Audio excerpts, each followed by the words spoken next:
আজ আমি তোমাদের সাথে দই দিয়ে নতুন ধরনের রুই মাছের রেসিপি শেয়ার করব। সামান্য কিছু উপকরণ দিয়ে মাত্র 10 মিনিটেই এই রেসিপিটি তৈরি করে নেওয়া যায়।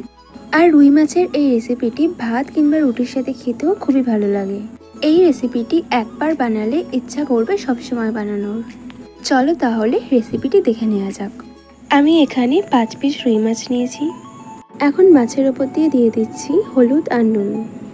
এবার মাছগুলোর সাথে নুন আর হলুদটা খুব ভালো করে মিশিয়ে নেব।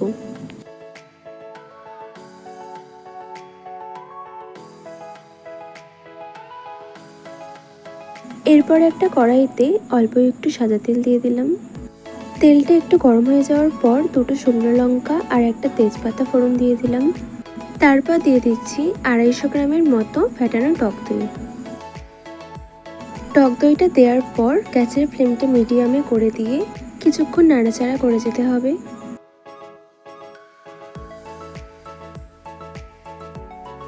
এরপরে দিয়ে দিচ্ছি 1 চামচ কাঁচা লঙ্কা বাটা।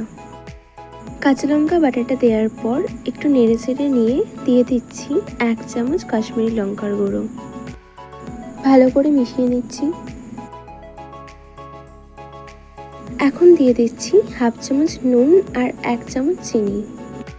এরপর নুন আর হলুদ মাখানো মাছগুলো এক এক করে দিয়ে দেব।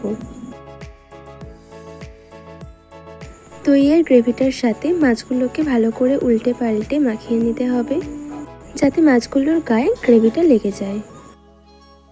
দিয়ে দিচ্ছি বড় চামচের 1 চামচ সাদা সর্ষে বাটা। আমি এখানে সাদা সর্ষে বাটা ব্যবহার করলাম, তবে তোমরা কালো সর্ষে বাটাও ব্যবহার করতে পারো। এখন আমি দইয়ের বাটিটা ধুয়ে একটু জল দিয়ে দিলাম আর দিয়ে দিচ্ছি 3-4টে মতো কাঁচা লঙ্কা। এবার একটু নেড়ে চেড়ে নিয়ে মিডিয়াম ফ্লেমে করে দিয়ে এটাকে ঢাকা দিয়ে রাখবো। 10 থেকে 15 মিনিট পর ঢাকনাটা খুলে নিচ্ছি।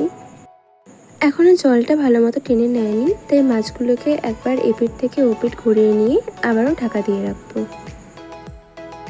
মিডিয়াম ফ্লেমে রেখে আবারও ঢাকা দিয়ে দিলাম। 5-6 মিনিট পর ঢাকনাটা খুলে নিচ্ছি। জলটা অনেকটাই টেনে নিয়েছে আর মাখো মাখো হয়ে এসেছে। মাছগুলোকে আবারও এপিঠ ওপিঠ করে নিচ্ছি। আর সব শেষে এর ওপর দিয়ে একটু কাঁচা সরষের তেল দিয়ে দিচ্ছি।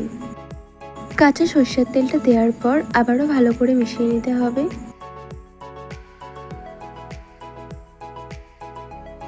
রান্না কমপ্লিট হয়ে গেছে, এবার এটাকে নামিয়ে নেব। রুই মাছের এই রেসিপিটি তোমাদের ভালো লাগলে ভিডিওতে একটা লাইক কমেন্ট করে দিও।